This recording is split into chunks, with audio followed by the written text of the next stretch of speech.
Ladies and gentlemen, Steven B.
Hello, dreamy people, and welcome to another day in the Haven. Today I am joined by Steven B, a local artist and saxophonist who has a passion to spread what he terms as musical gospel. Steven has performed alongside national recording artists to include Jeffrey Osborne, Regina Bell, George Duke, Shirley Jones, Gene Carn, and a host of very, very talented artists. He's the front man for the group Steven B and Friends, and he is here today to talk about his love of music and his process for making it. So now, without further ado, please join me in welcoming Steven B. Thank you. Welcome to the Haven. Thank you. It's good to be here. Good to be here. And you know what? I am really, really excited to have you here, and I know that our audience absolutely loved the song that you just performed, Philly Time. Philly Cool. Philly Cool from your, which album? Is it this one? Forthcoming. from your forthcoming album, but this is your EP. latest album called It's Time. Okay, I'm getting it straight. We're gonna roll with it. I'm getting it straight. I'm getting it together. So, Philly Cool, beautiful song. Thank you. What inspired it? It was written during COVID, and nothing in particular. I just dug the vibe, and I guess being from Philly, and it just kind of reminded me of Philadelphia. Oh, okay, you're from Philly. Yes. So you know what? This is a question that I have for you guys who are musicians, and there are no lyrics in your song.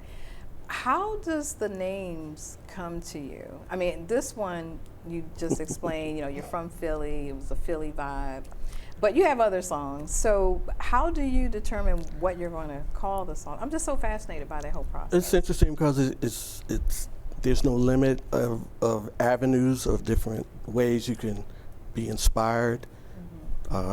It could be from a meal you ate. It could be a person you saw walking down the street, a sermon you heard, or a book you read, a dream you had. It's endless. So endless. that comes and first. the feeling. And the feeling. Yeah. So those inspiring points come first, and then at what point does the music start to evolve in your head to match whatever it is that inspired you? There's just no order. Yeah. There's no order. Okay. It's different for every song? Yeah, and for, I would say, every musician and artist.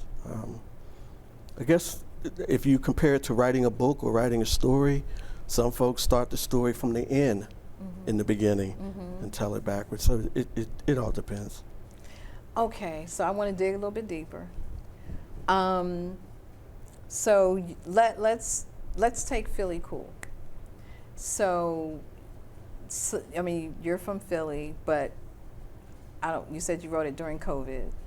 So is there some synergy between where you were from, or where you are from, and that time period in which that particular song came to you?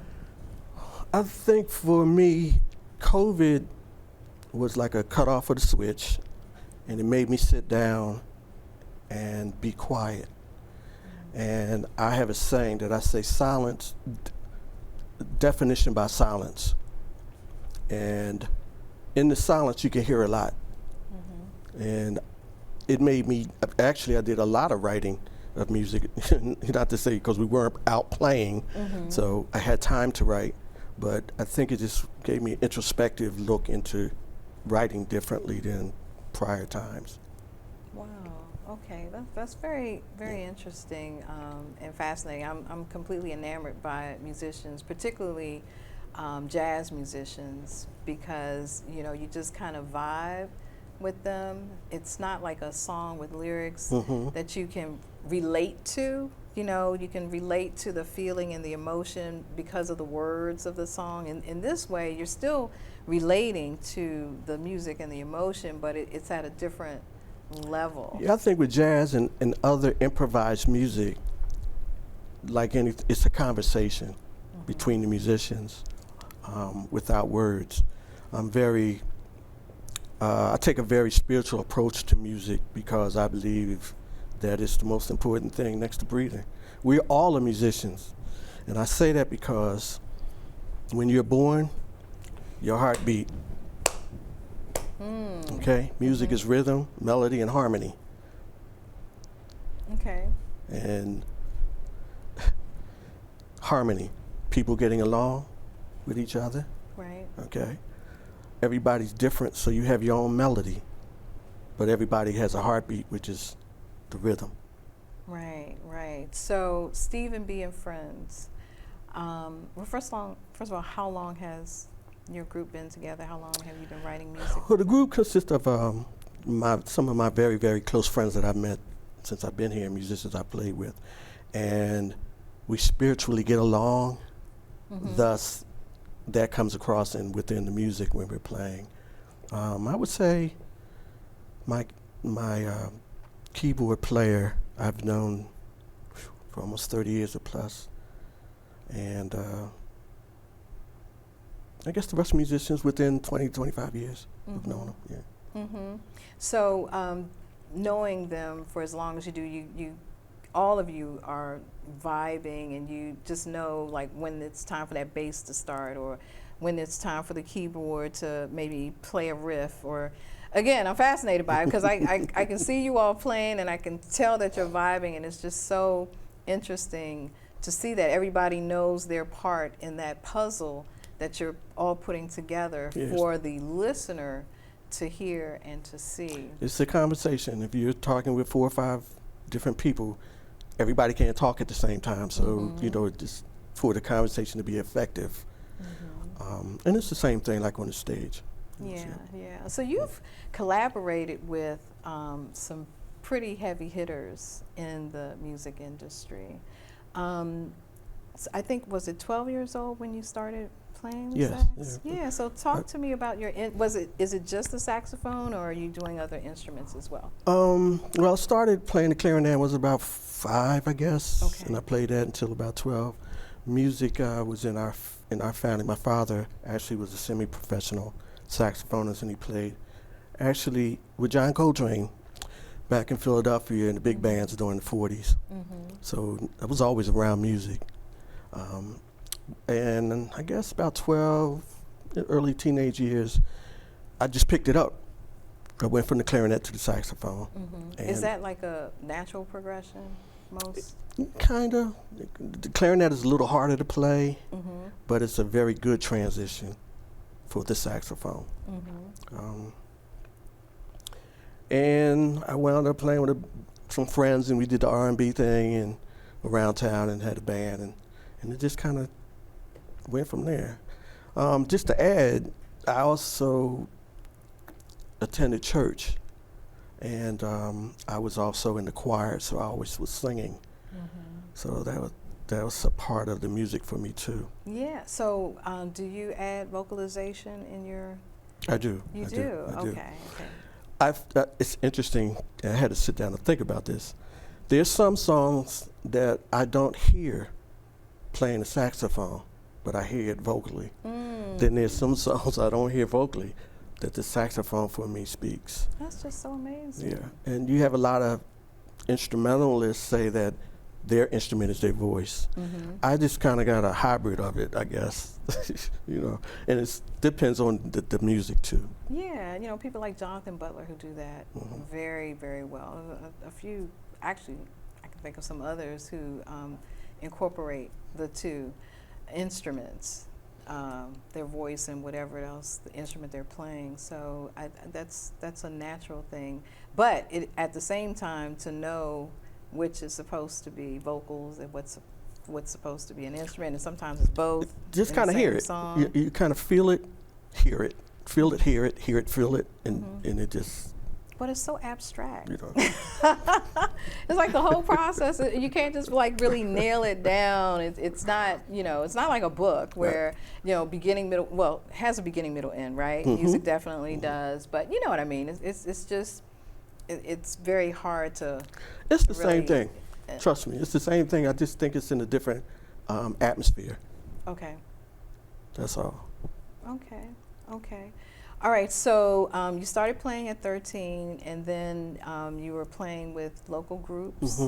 And for our dream catchers that are watching, who aspire to play to a larger audience, such as the musicians that you've played with, what track did you take to get that kind of visibility in order to be recognized and say, okay, I'd like for this person to play in my band while I'm in DC, or you know, just talk to us a little bit about how that worked. I've always went around Miss Mary's barn to do stuff. Okay. I've always been the type of person that I had multi-talents, and I didn't do just one thing. So sometimes I can do something over here that will relate to something I'm going to do over here later, and it kind of comes full circle. There was no straight track for me, and I did not take a straight track, so I can't give that kind of advice or information. But one of the things is networking. Yeah. You know, it's a powerful word, networking. networking quietly as well as being loud. There's times when you need to be boisterous, Yes. and sometimes just to kind of just be quiet and things will work themselves and come around to you, you know, in a networking circle. Okay. Yeah. Okay, that makes sense. Yeah. And that's something that we should all do in whatever profession. Because I we're think in. your personality precedes your talent. Okay. So I try to make sure that my person is always in the right, and then my talent will come through. Right. Absolutely. Absolutely. Who are some of the artists that or musicians that you look up to? Living, or No, does it have to it's be? okay. Definitely John Coltrane. Okay. There's a multitude, you know, the Grover Washington, of course. A lot of Philadelphia local people that you may not have heard of. But number one was my father, I would say. And then now in the industry today, I love Layla Hathaway, Gerald Albright, Kirk Whalum. I call them my big brothers Okay. in the music. Yeah. There's so many Kirk people. is bad. Yeah, a preacher on the preacher. Mm-hmm. You know. Yeah. So. Yeah. I had an opportunity to. We did the show on one of the jazz cruises, and I had an opportunity to talk to him about his artistry, and he's a bad brother, very deep Yes. gentleman. And that's what too. comes through his horn. And that's what I was saying about your personality, you know, kind of pursuing your talent. Because that horn is just that. I make it live. I Right. put the life into it. Same thing with the pages of a book. You have to put the life on those pages for it to come forth. Right. Yeah. Right. Yeah. So, do you, for the people that you named, including your dad, that influenced your music, is some of their influence in your music? I would say yes, as well as everyday stuff. Okay. Maybe how I wake up in the morning, or woke up yesterday, and I had something on my mind that can come and infiltrate itself into my playing.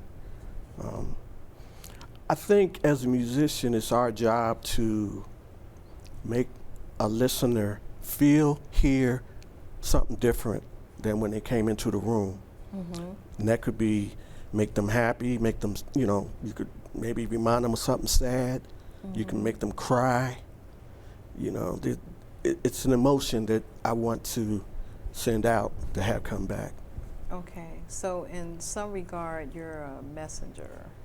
You're a catalyst. You're a vessel. Absolutely. I always say it's the L, and I'm in this corner. So Okay. it comes down, Okay. Yes. it goes out, Yes. comes back to me, and I send it back up. Absolutely. I love that. Yeah. I love that. That's a really great analogy and a great way to see it. So you talked a little bit about your process for writing music, as abstract as it is. And I'm certain that different, as you pointed out, different musicians may have a different way of engaging in that. What are some of the challenges that you're finding in the industry? And I'll just open it up to whatever area you want to speak on, whether it's in getting the inspiration on paper or actually producing it or distributing it or marketing it. It's a very good question. Like writers get writer's block, you do get musician block sometimes.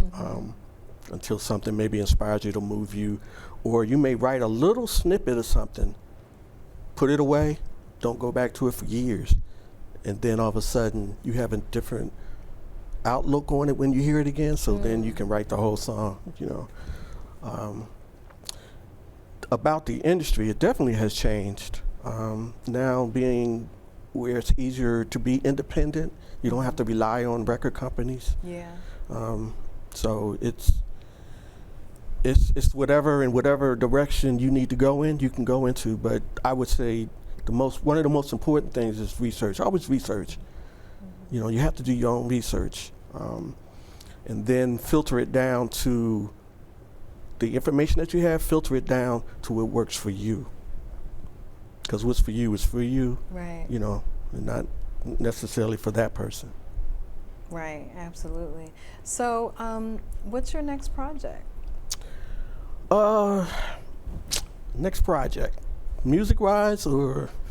Oh, well, let's talk about music-wise first.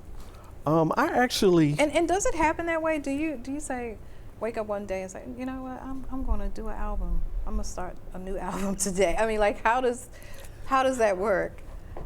I would say yes for other individuals. Mm-hmm. I'm not that. How can I put it? Artsy, spontaneous. Yeah, sometimes I have to kind of languish with it for a minute, Mm-hmm. And then sometimes it'll just come, and you have to go with it. I believe in going with my spirit, Yeah. so I trust myself, Mm-hmm. and so it'll take me where I need to go. And if it's a dead end, it always shows me, okay, well, now you make a left turn or you make a right turn. So, Mm-hmm. yeah. And that can all happen in a span of what, 6 months, a year, Doesn't matter. 3 A week. months, a week? Yeah, yeah. You could do like, and how many songs do you feel most comfortable having on an album? I Like think minimum. unlike back in the day where you would have, 12, 13, 14 songs, Mm-hmm. because the market in terms of the buyer, they're not necessarily buying CDs like that now. So they're buying singles. Yeah. So when you do, I think a CD, a good 7 to 8 tunes is very viable for today's market. Mm-hmm. You may sell more singles than the CDs necessarily. However, CDs I don't think are going to disappear because they're good marketing tools. They're good for when you're on your particular gig or event. Mm-hmm. They're good giveaways. Mm-hmm. You keep your audience engaged. Right. And plus people like tangible stuff. Yeah, know. we do. Yeah. Or maybe it's us because we're at a certain age. That's and, true. That's and, true. and the younger people are downloading everything, and so they would rather have it. Electronically. Electronically. I get that. I can't tell you how much I miss opening up an album. Oh, yeah. It's and a whole reading. experience. Yeah, no, I get that. I get that. So you mentioned the industry a minute ago and how easy it is now to not necessarily have that big production backing behind you. You can just go out, you can produce it yourself and put it out there. Are there challenges in that you see? There are, like it's because it's so many different avenues or things you could take. Mm-hmm. Every Tom, Dick, and Harry is now a online record A&R person. Okay. Okay. So that's what I'm I saying. didn't know there was such a thing. Do your research. Find out. What works for you and what you trust. Mm-hmm. As you know, the internet has its good side and it has its bad side, but you could use it as a tool. So the A&R people, what are they selling? What are they hiking now?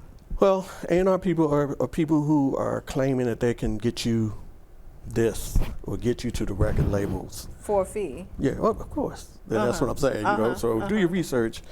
Sometimes it works to your benefit. I'm finding for myself now, venturing into this full blown, that it can be expensive, and it can be time consuming, and you need to have patience. And even if you're not savvy and all that kind of stuff, find some folks that can help you. Don't be ashamed to have folks back you up. Yeah. That sounds really good, especially to avoid the pitfalls. But, for my dream catchers, because I'm always looking out for them, who are just out there trying to find a way to navigate all of that. Are there any resources that you could recommend? Anything, whether it's bloggers or people, or if you want to name drop a particular company that you think is reputable, to let them know. CD Baby is a very good resource. Disc makers, they are actually manufacturers of CDs. They do LPs. They do still do LPs, posters, and all kind of stuff. They're very good. They have a house full of services that they can offer at decent prices, and they're legitimate. So that's CD Baby and disc makers. Tried and tested. Yeah, So, absolutely. what advice would you give to our artists out there? Don't stop. Don't stop. Don't stop. Don't stop. Music is a gift that was given to you for a purpose. Don't stop. Never give up. I didn't say it to you earlier. I actually stopped for about 8 years. And it's interesting because when I stopped, I did more singing than playing. So the way I kind of filter it is I learned a lot. So when I got back on the horn, I had a lot more to say. You know. But don't stop. That don't was stop. part of your Don't stop. your journey to do It's it all a that journey. way. If I could just say, Yeah. there's a tune on here that I submitted to an organization. This one? Yes, ma'am. Okay. To an organization in Hollywood. They're called the Hollywood Independent Music Awards. And one of my songs got nominated. Okay. Well, congratulations. Which So- song? In Flight. In Flight, which features Tom Brown. Okay. Remember Jamaica Funk? Yes. Oh, that Tom Brown. Oh, okay. Okay. Well, this I can't wait to pop this open and pop this into my CD player. Check it out, Dreamcatchers. So I'm gonna head out to LA next month to the award show. You know, Well, so that's what I'm saying. Don't stop. You never know what door that's going to open that'll have something new for you, a new experience. You know. Yeah. Well, thank you so much for Thank coming you. on the Thank show. you. It This was a beautiful. I real appreciate pleasure it. having you. And Dreamcatchers, thanks for tuning in and being a big part of why we do this. It is my hope that you are inspired in your own writer's journey and that this season will inspire you to continue to finish, whether it be penning your book, your script, or laying down tracks like our artist today. You can stream us on any of our 9 streaming platforms, including iTunes, Spotify, iHeartRadio, YouTube, and the #1 network on the continent, the American Legacy Network.